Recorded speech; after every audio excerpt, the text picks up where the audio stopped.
လဲကြောက်ပေါင်အတူသွားစို့အောင်လက်နွားလေးထားခဲ့မယ်တပြေတိကောက်ကပြရဲ့အဆုံးကအောင်လက်နွားဆိုတာလေးကိုကြားလိုက်ရင်ဒီမလွန်ကကျွန်တော်ရဲ့အဖိုးတတိယမိပါတယ်အောင်လက်ကိုခုတ်နွားကိုလှုပ်ပြီးကျွတ်တက်ဆွဲခဲ့ရတဲ့ကိုတော့မှမောခဲ့ရလားဆိုတော့မသိနိုင်တဲ့နေ့တွေကိုမမိနိုင်တော့တဲ့အချိန်ကြီးရောက်ရှိနေပါပြီတစ်ချိန်အသက်ကြီးလာတဲ့အခါကိုကပြန်ပြီးတော့အောင်လက်နွားလှုပ်ပေးတဲ့အချိန်မှာနောက်မျိုးဆက်တွေကအောင်လက်နွားကိုလက်ခံနိုင်ကြပါမလားဒီအပိုင်းလေးမှာတော့ကျွန်တော်နဲ့အတူတူငယ်ဘဝကို9မိနစ်လောက်အလည်လိုက်ခဲ့ကြပါဒီဗီဒီယိုကြည့်နေတဲ့ထဲမှာ90ဘုန်းတွေလည်းရှိသလို2000ခုနှစ်ရဲ့အစောပိုင်းမွေးဖွားခဲ့တဲ့သူတွေလည်းရှိပါတယ်အဲဒီလူတွေအတွက်ငယ်ဘဝကအမှတ်တရတွေပါနိုင်တဲ့အတွက်ကြောင့်ဒီဗီဒီယိုလေးဆုံးသက်သွားတဲ့အခါမှာတော့ကွန်မန့်မှာဝင်ရောက်ပြပြပေးသွားပါအောင်ကျွန်တော်တို့အသက်တွေကြီးလာတာနဲ့အမျှငယ်တုန်းကလေးဆိုပြီးတော့ပြောလိုက်တာနဲ့ဂျင်းနုမှုတွေပီတိတွေမေတ္တာတွေဒါတွေပြင်လွမ်းဆွမှုတွေအိမ်မက်တွေပါရောထွေးနေတတ်ပါတယ်ဒါပေမဲ့ဒေကြတာတကူကခံစားမှုတွေဟာလက်ဆက်သွားကြတယ်မဟုတ်ပါလားဒီလိုຢာတွေထဲမှာငယ်ဘွားရဲ့စိုးဘော်စိုးဘက်စော့ဘော်စော့ဘက်သူတို့တွေနဲ့ကစားခဲ့ကြတဲ့အချိန်တွေကိုပြန်စဉ်းစားကြည့်လိုက်ရင်တော့အခုချိန်မှာပြန်လုပ်လို့မရနိုင်တဲ့အရာတွေဖြစ်နေပါပြီပိုဆိုးတာကအခုခေတ်ကကလေးတွေကကျွန်တော်တို့ငယ်ကစော့ခဲ့တဲ့အရာတွေမစော့တော့တဲ့အတွက်ပြန်မမြင်နိုင်တော့တဲ့အချိန်တွေအထိကိုပါရောက်ရှိနေခဲ့ပါပြီကျွန်တော်တို့ရဲ့ငယ်ဘွားဆိုတဲ့နေရာမှာအကယ်၍ဒီဗီဒီယိုကိုကလေးတွေကကြည့်နေရဆိုရင်တော့ဦးတို့ရဲ့ငယ်ဘဝတွေကိုလိုက်ခဲ့ကြအောင်ပေါ့ဒီတစ်ပတ်မှာတော့ကျွန်တော်ရဲ့ပိတ်ရက်လေးအတွက်တော့အစီအစဉ်ကနေကြိုဆိုလိုက်ပါတယ်ကျွန်တော်ရွေးချယ်ထားတဲ့ခေါင်းစဉ်လေးကတော့ပြတ်ကွဲသွားတဲ့ငယ်ဘဝရဲ့ခင်များလို့နာမည်ပေးထားတဲ့ခေါင်းစဉ်လေးနဲ့ကျွန်တော်ရဲ့တဦးတစ်ယောက်တည်းအမြင်နဲ့တူကျွန်တော်တို့ရဲ့ငယ်ဘဝအချိန်တွေကိုပြန်သွားကြည့်အောင်ပါကျွန်တော်တို့ရဲ့ငယ်ဘဝမှာကဘာကြီးကိုမမြင်ခဲ့ရပါဘူးကိုယ့်ရက်ကွက်ကိုယ့်မြို့လေးနဲ့အနီးနားမှာရှိတဲ့မြို့လေးကိုသာကျွန်တော်တို့ကကဘာလို့သတ်မှတ်ခဲ့ကြရတာပါစမတ်ဖုန်းတွေမရှိခဲ့ဘူး YouTube တွေမရှိခဲ့ဘူး TikTok ဆိုတာလည်းမရှိခဲ့ပါဘူး။ဒါကြောင့်ဖြစ်မှန်တဲ့တူပါတယ်။ကျွန်တော်တို့ရဲ့ငယ်ဘဝကတငယ်ချင်းဆွေမျိုးမောင်နှမရင်းတွေဝမ်းခွဲတွေအစပျော်ရွှင်ဖို့အတွက်အတူတူစူးစမ်းခဲ့ရတာဖြစ်လို့ပို့ပြီးတန်ဖိုးထတတ်ကြတာထင်ပါတယ်။အင်းရှိမှာထိုင်ပြီးကစားကြတယ်။လမ်းထဲမှာပြေးလွှားဆော်ကစားကြတယ်။ညဘက်လာရောင်အောင်မှာအတူတူကစားကြတယ်။အနိုင်ရှုံးအတွက်စိတ်ဆိုးခဲ့ကြတယ်။ပြီးတော့နောက်တစ်ခါပြန်ကစားခဲ့ကြတယ်။ပြန်စဉ်းစားကြည့်လိုက်ရင်ဒီလိုအရာတွေကဘာမှမဟုတ်ခဲ့ဘူးဆိုပေမဲ့ကျွန်တော်တို့ရဲ့ငယ်ဘဝကိုပို့ပြီးတော့လေးနဲ့စေခဲ့တာတော့အမှန်ပါပဲဒီလိုလေးနဲ့စေရာတွေထဲမှာမှကျွန်တော်တို့ကိုဘသူတတ်မှတ်လိုက်မှမသိတတ်မှတ်ခဲ့ကြရတဲ့သူ့လိုရောက်လာတဲ့ခစ်တွေအကြောင်းကိုဖော်ပြပေးခြင်းပါတယ်စွန်ခဲတဲ့လေတိုက်တဲ့နေ့တွေဆိုရင်နေတာတဲ့နေ့တွေဆိုရင်ချို့တွေ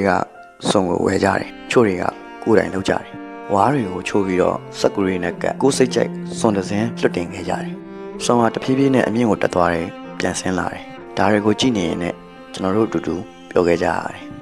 ်တော်တော်များများကတော့ရေလုံးအနေနဲ့နှိုးစီဖူကိုတုံးခဲ့ကြတယ်တချို့အချိန်တွေမှာဘသူကပုံမြင်တယ်တချို့အချိန်တွေမှာဘသူရဲ့ဆွန်ကိုဖျက်လိုက်နိုင်တယ်ဆိုပြီ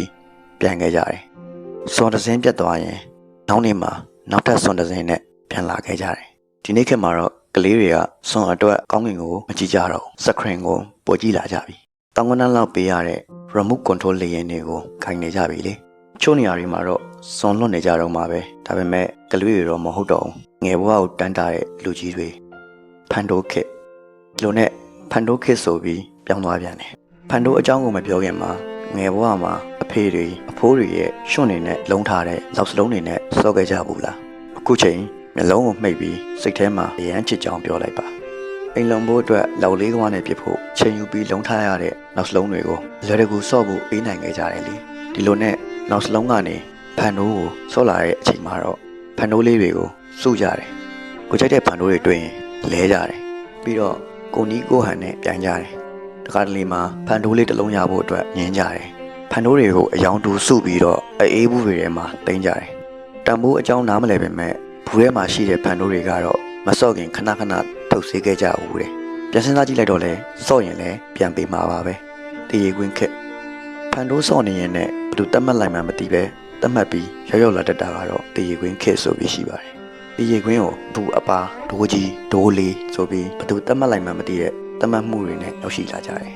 ဒီနေ့ခေတ်မှာတော့တရေခွင်းဆိုတာပတ်စံစီးဖို့ဒါမှမဟုတ်တနေရာရာမှာအသုံးပြုဖို့အတွက်လုပ်ငန်းသုံးနေပဲအများဆုံးအသုံးပြုနေတာကိုတွေ့ရတယ်ကျွန်တော်တို့တော့ကဂုံစရာကမိဘတွေကပတ်စံစီးဖို့အတွက်ကျွန်တော်တို့ရဲ့တရေခွင်းကိုချီးကြရတာပါတရေခွင်းတစ်ခုကနေကစားနည်းအမျိုးမျိုးပေါ်လာတတ်တယ်မြေကြီးကိုပုံပြီးဒုံးနဲ့ထိုး တရေကွင်းပြန်ပါလာအောင်လုပ်တဲ့ချီးပုံထိုးလို့ခေါ်တဲ့ကစားနည်းတွေ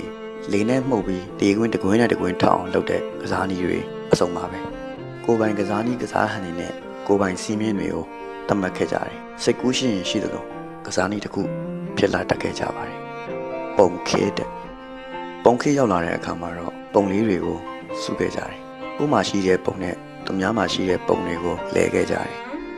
ချုပ်ပုံတွေကအရန်ရှာတော့တငယ်ချင်းတွေကြားမှာတန်မိုးရှိတဲ့ပုံလေးတွေဖြစ်သွားတတ်တယ်အခုချိန်ဆိုရင်တော့ပိုကီမွန်ကတ်တွေလိုမျိုးပဲပေါ့အရန်ကြိုက်လာတဲ့ပုံရှိပြီဆိုရင်ကြိုက်တဲ့စေးပုံ10ပုံတစ်ခါလေပုံ100လောက်နဲ့လဲယူတတ်ရတယ်ဒီနေ့ဂိမ်းတွေထဲမှာအိုက်တန်တစ်ခုရရင်ပြောသလိုမျိုးပြောခဲ့ကြတာပါပဲမတူတာကတော့ဒါကိုကြည့်ရင်လည်းအချိန်လွယ်ဖွင့်လိုက်ရုံပဲလေချိန်တွေပြောင်းလာတယ်ဤပညာတွေတိုးတက်လာတယ်စမတ်ဖုန်းတွေကအစားထိုးနေရာယူလာကြတယ်အင်တာနက်တွေရောက်လာကြတယ်ဗီဒီယိုဂိမ်းဆိုရှယ်မီဒီယာတခြားသောပုံစံတွေနဲ့ကလေးတွေရဲ့ကစားပုံကပြောင်းလဲသွားကြတယ်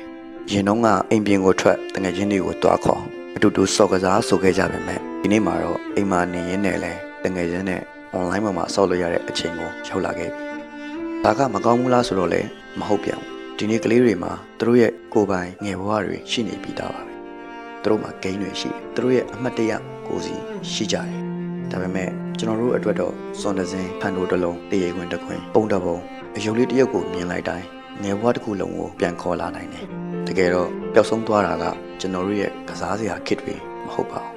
။အဲ့ဒီကစားစရာတွေနဲ့အတူငယ်ဘဝရဲ့တစိမ့်တစ်ပိုင်းတွေလည်းတဖြည်းဖြည်းနဲ့ပျောက်ကွယ်သွားခဲ့ပါပြီ။ကစားစရာတစ်ခုခုကိုမြင်လိုက်ရပြီဆိုရင်ကျွန်တော်တို့အသက်က30 40 50မဟုတ်တော့ပဲကလေးတစ်ယောက်အဖြစ်ပြန်ဖြစ်သွားကြရတယ်။ငယ်ဘဝဆိုတာပြန်သွားလို့မရတဲ့နေရာတစ်ခုဒါပေမဲ့အမှတ်တရတွေကတော့အမြဲပြန်သွားလို့ရတဲ့နေရာတစ်ခုဖြစ်ခဲ့တယ်။ကျွန်တော်နဲ့အတူတူအချိန်တွေကိုနောက်ပြန်လိုက်ခဲ့ကြတဲ့မိတ်ဆွေတို့မှာငယ်ဘဝရဲ့အမှတ်ရစရာတချို့ကိုကိုမမဖြစ်ဖြစ်ဒါမှမဟုတ်အတူတူစောက်ခဲ့ကြတဲ့တငယ်ချင်းကိုဖုန်းဆက်ပြီးဖြစ်ဖြစ်ငါတို့ငယ်ငယ်တုန်းကနော်ဆိုပြီးဟိုအမောတွေကိုခဏတစ်ဖြုတ်ပေးလိုက်ကြရအောင်ပါ